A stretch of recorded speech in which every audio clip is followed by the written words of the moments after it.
All right, Influential Ray, returning for our third and last installment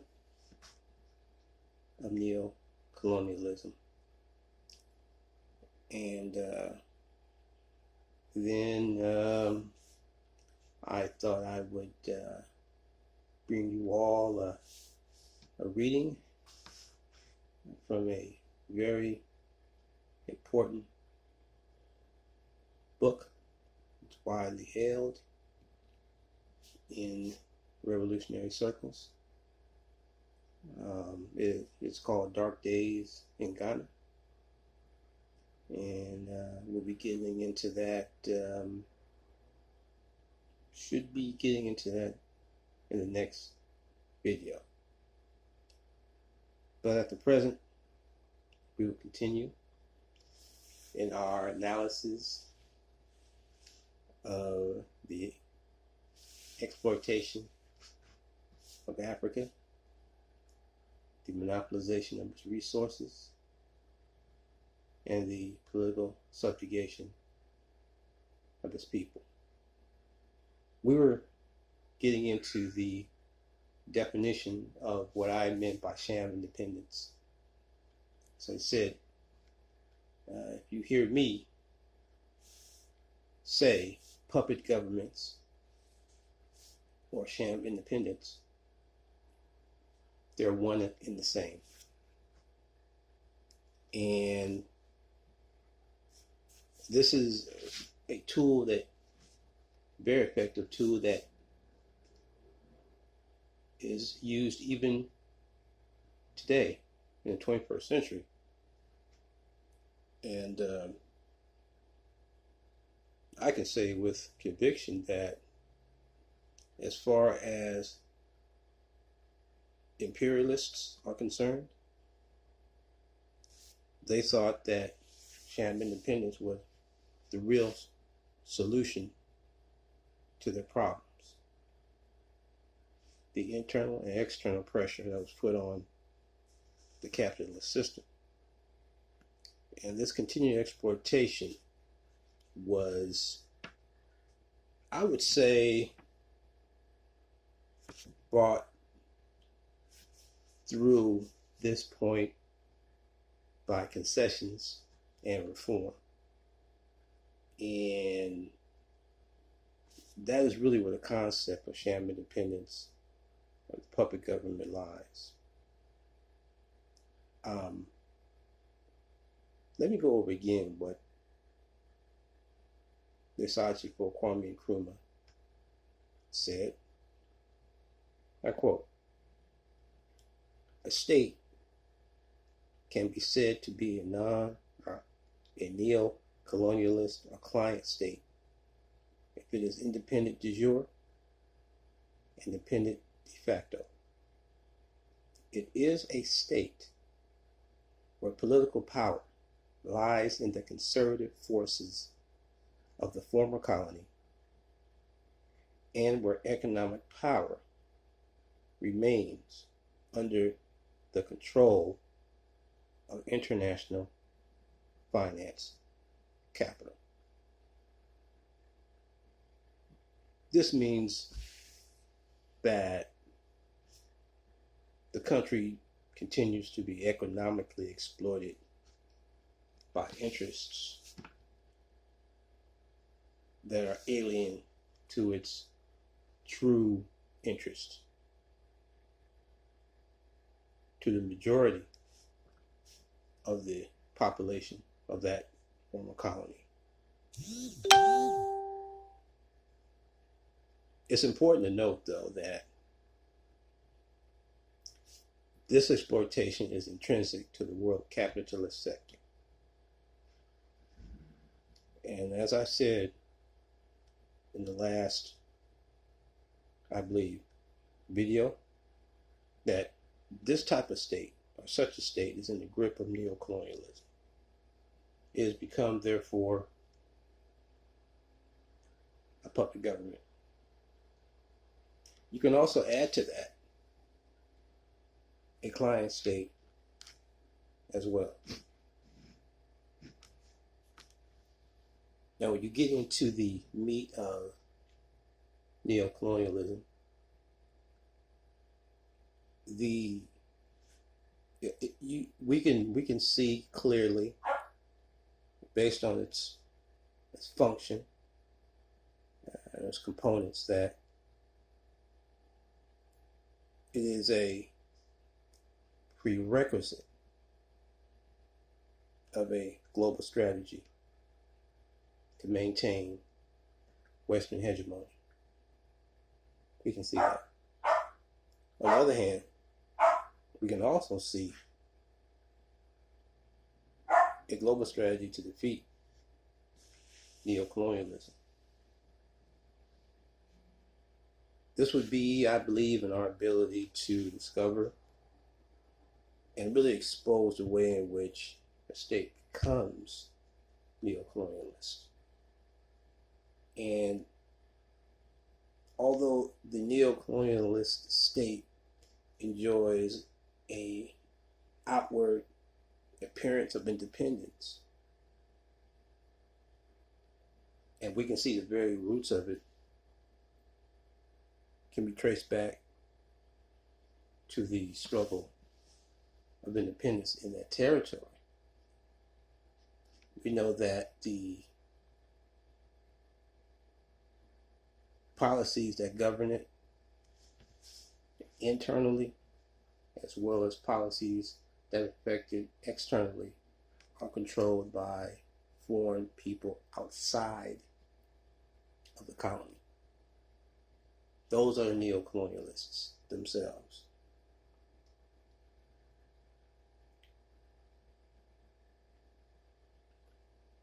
Now, speaking of the liberation movement,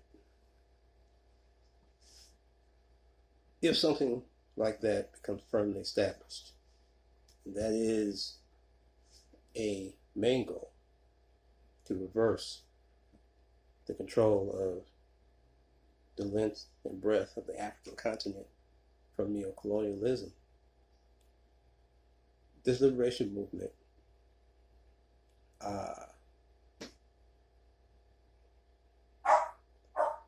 starts to create really exponential groundswell of activity.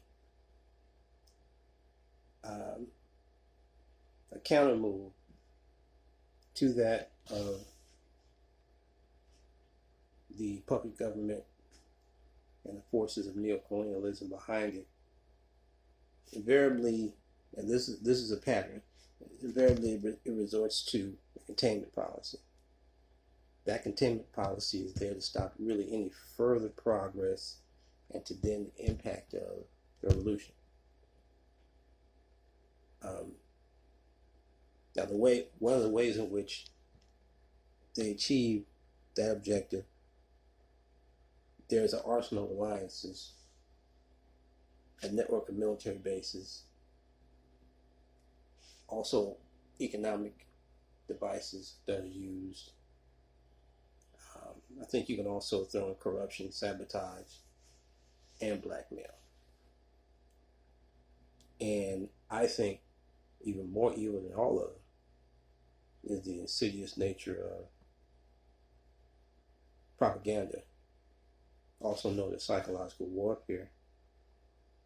And it's used really as a view to impress upon the people a number of dogmas that perpetuate the foreign control of the continent. One, that Western democracy and the parliamentary system are the only valid ways of governing.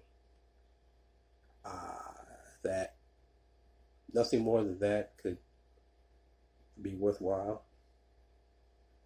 for the training of people in those territories, for sort of the training ground for the indigenous elite by the colonial or neo-colonial power in this case. And the second one the idea that capitalism, free enterprise, and these are euphemisms because they're really not free competition, etc. And that's what they say it is. But you see the dearth of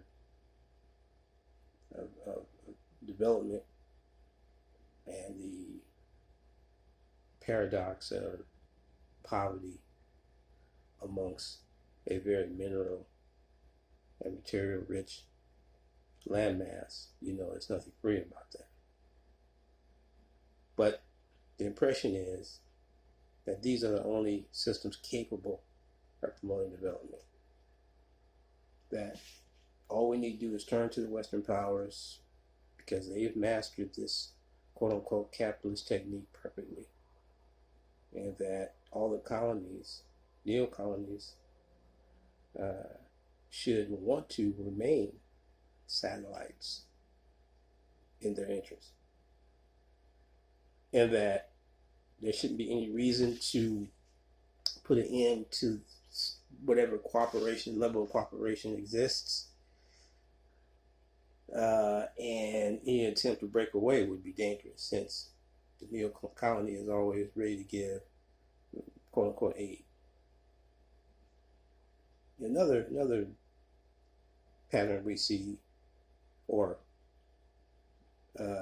thinking, is that if there's any lapse in the part of the leaders of the liberation movement, it can push the country into the grip of quote-unquote communism and totalitarian dictatorship. And then the last one on this case, neo-colonialism, we see that. And I think, all four of these are equally evil, but this one really, I take this more personal than the rest.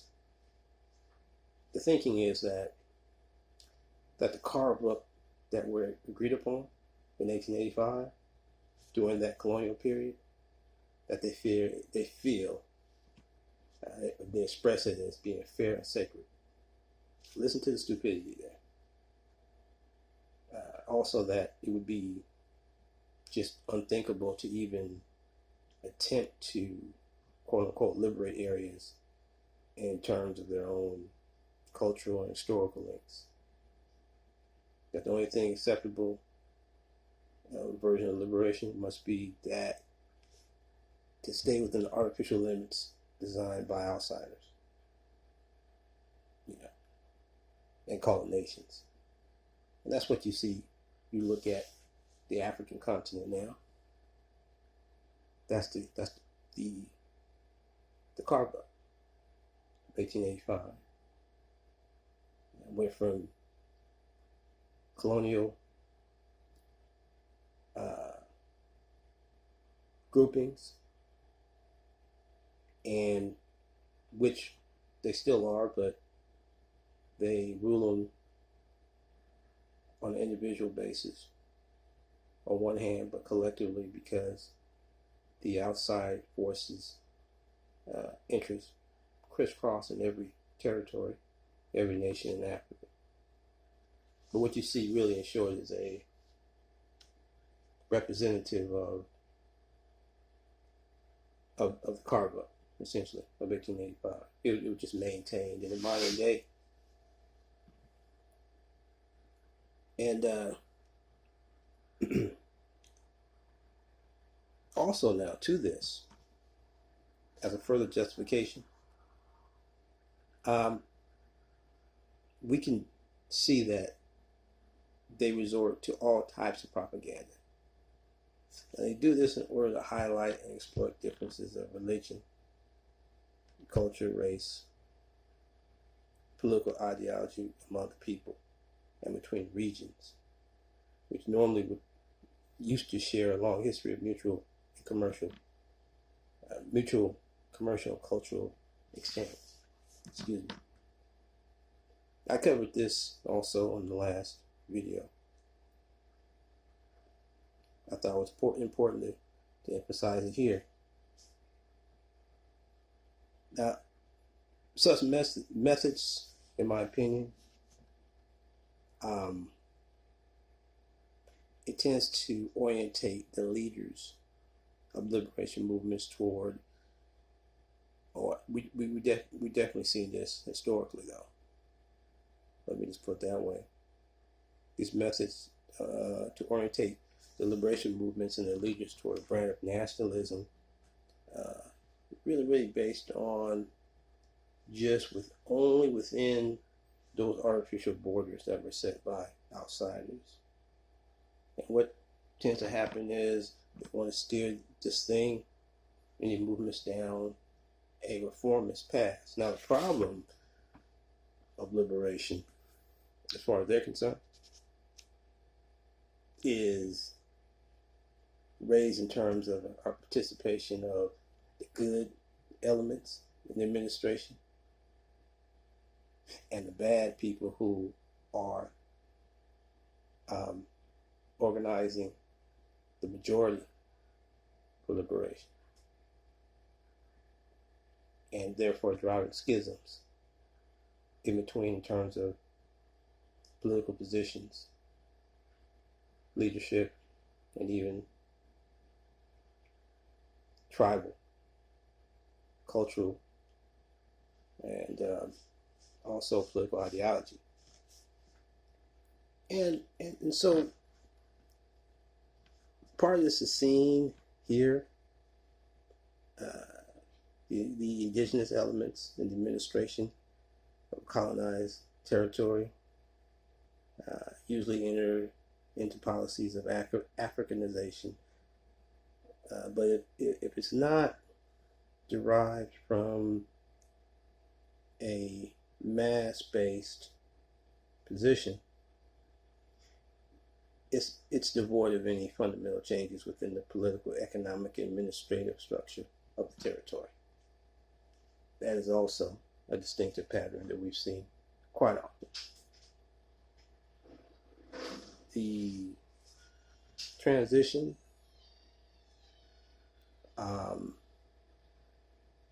to neo-colonialism it's usually marked by a succession of more or less important measures,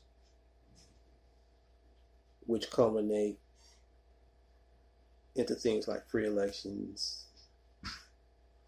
I think we can also agree that these things are organized through methods of intimidation. Also, local agents selected and paid for by the colonial power as a quote-unquote worthy representatives are then presented to the people as champions of national independence. And at that point, are immediately given sort of superficial attributes of power. And here again, we can see a public government as the basis for that.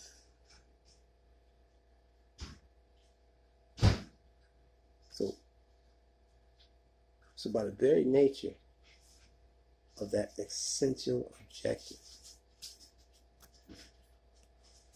which is exploitation, that's very important because that is a principle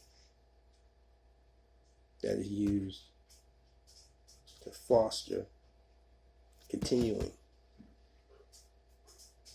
control of resources.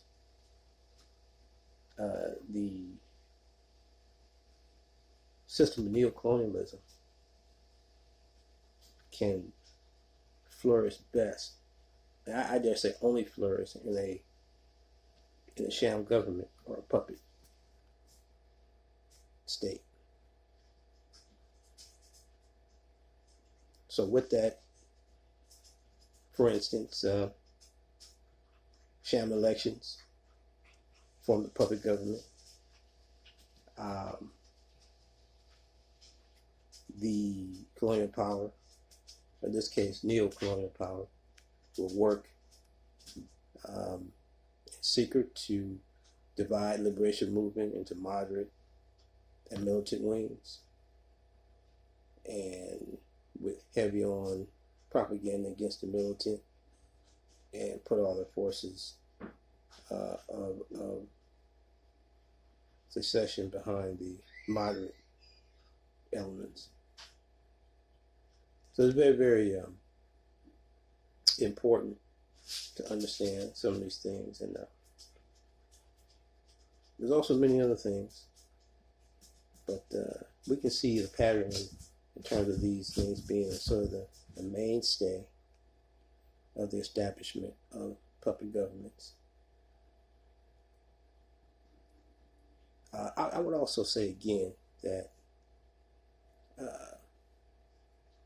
by the very nature of the essential objective of neo-colonialism, it can only flourish in a client state based on the principle of exploitation. And let us not forget that. It's very, very essential to understanding why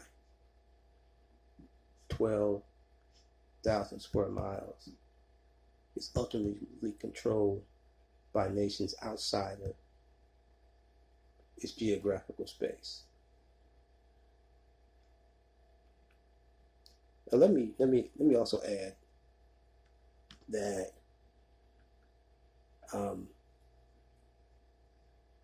the inner workings of the neo-colonial power,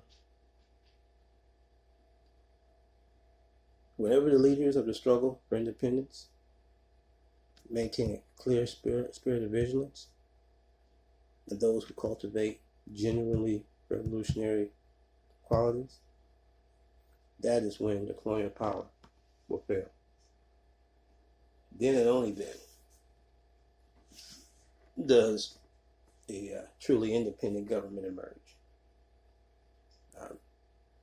One that is dedicated to national reconstruction in the territory, also determined to assist those others outside of its territory that's engaged in a anti-neo-colonial, anti-imperialist struggle.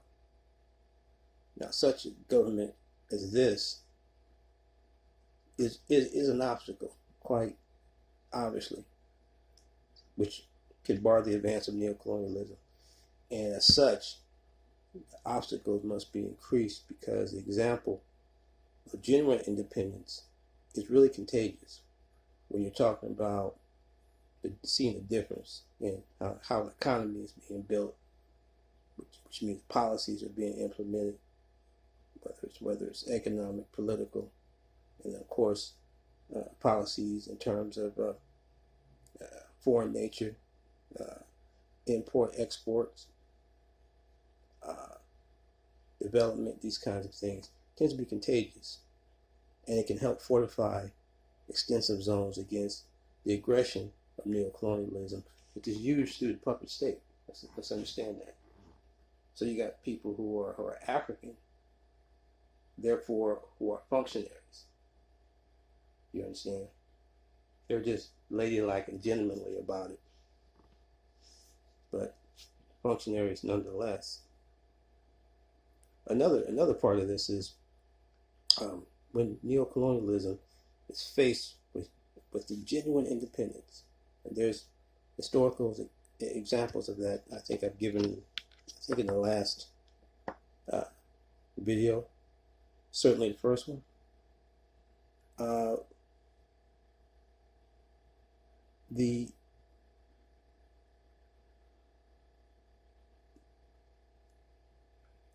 The genuine independence,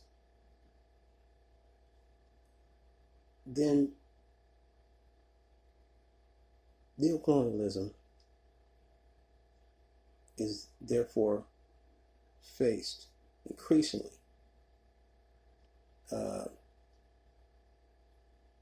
at least compelled anyway, to resort to a counter move of encirclement and subversion in order to overthrow these popular governments. We saw this all throughout the 60s, 70s, 80s, and 90s.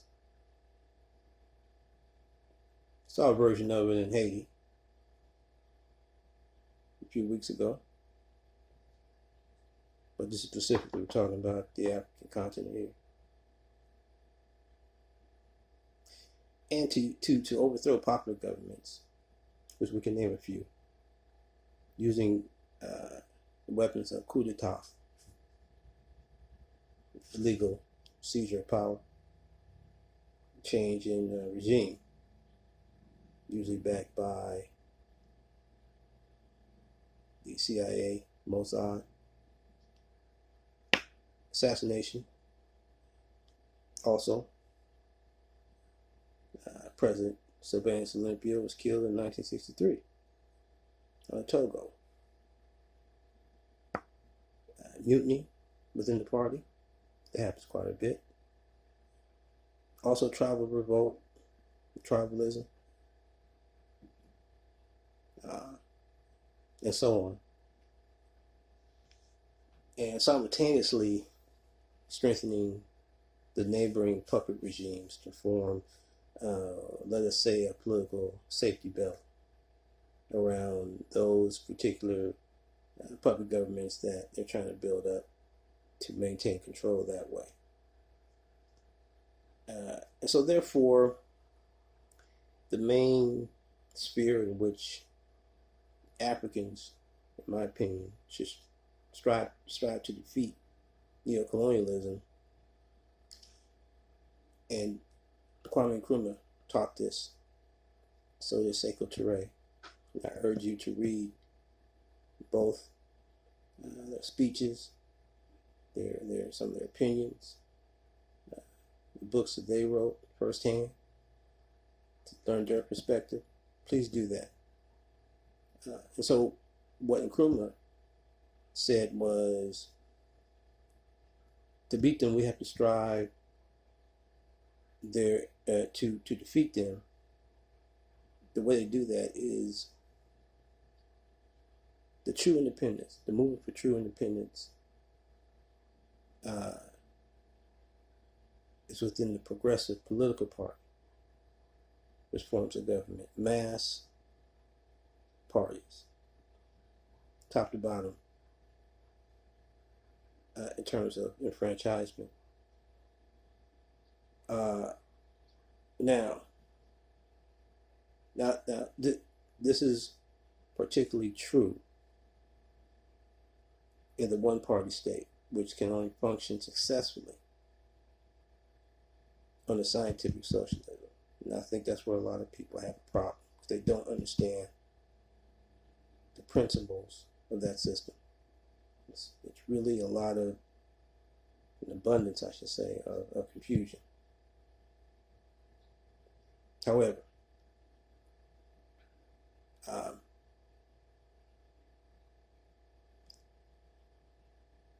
the neo-colonialist strategy, though, is directed toward bringing into a position of preeminence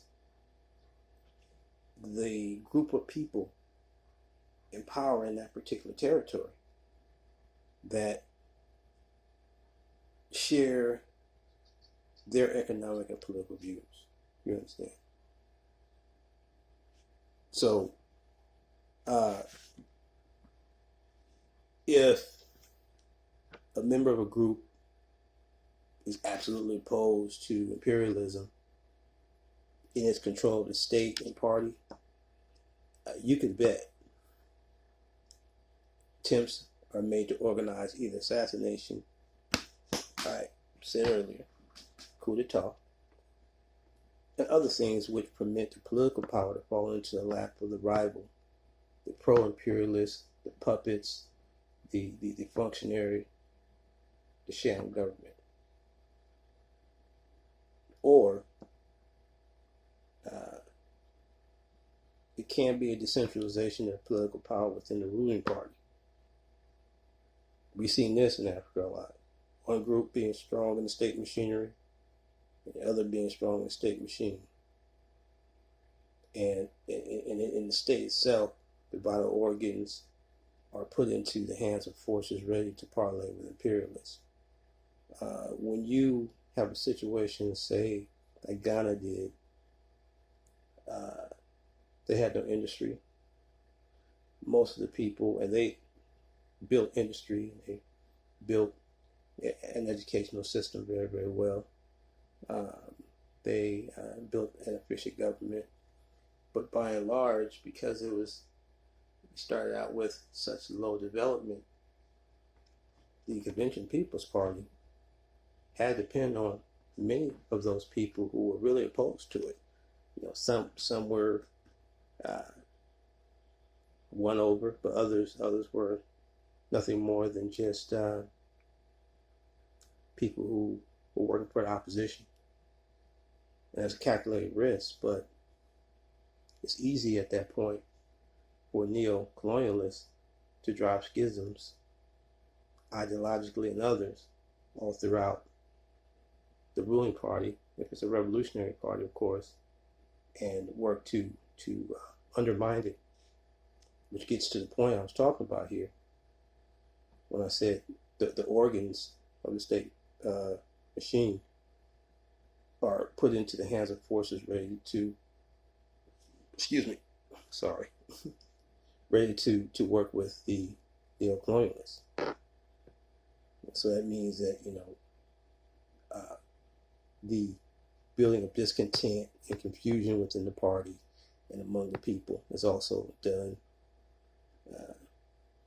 They're spread through confusion, conflicting ideologies, rumors of economic malfeasance, corruption, that kind of thing.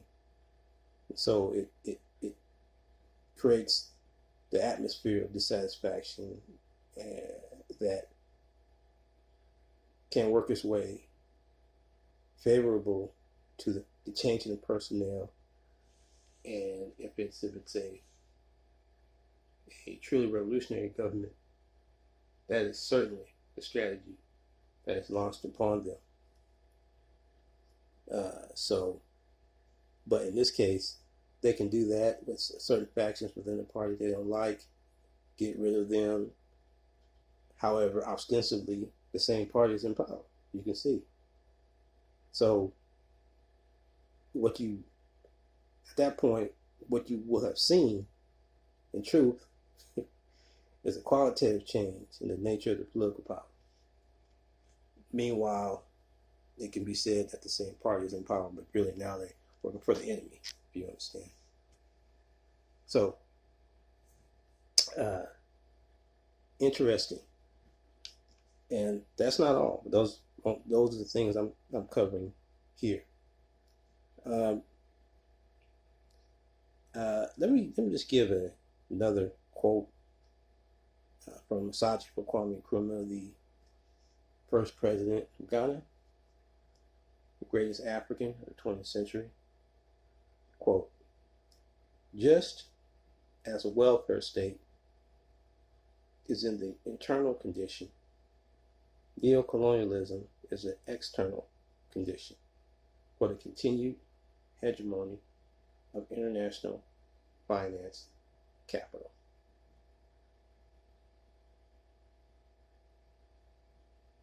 So it's precisely this which is a cause of increasing dependence of the entire imperialist system, world system, on neo-colonialist exploitation on an international scale, you see. But the main part of that is having that functionary government in place to continue to maintain control. We must make it worth the while of those who are there in order to secure such cooperation, in many cases long-term cooperation.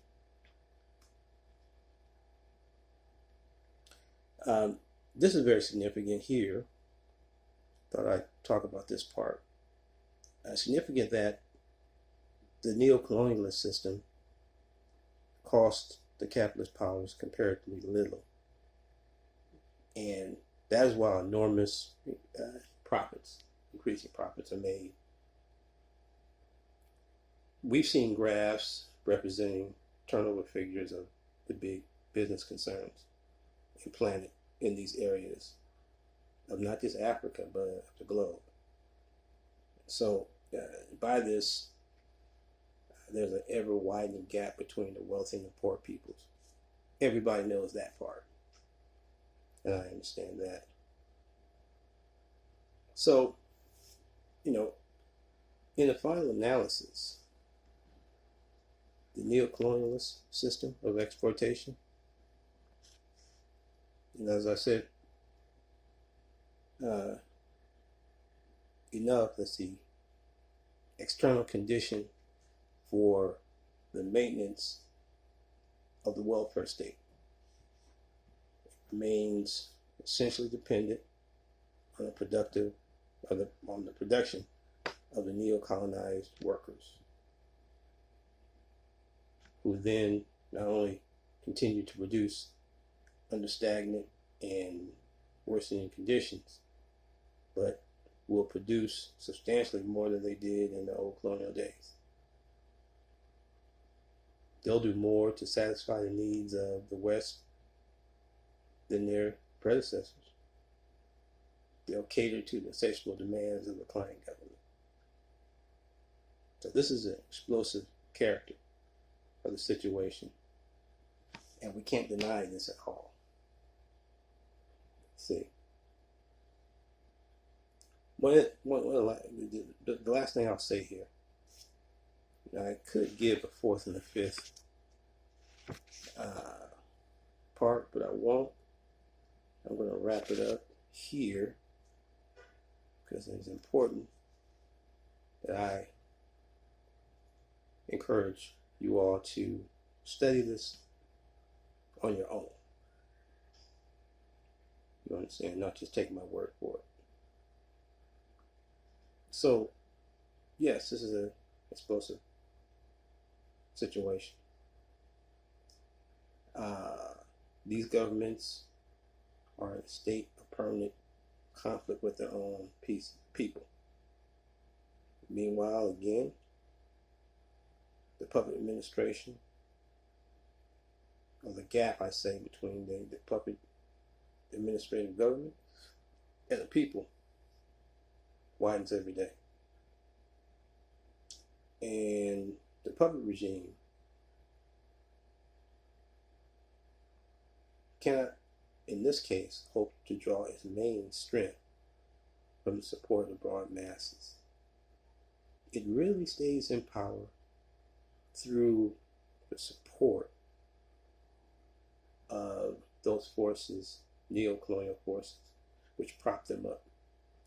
And let me also say that's really where you see your tax dollars at work.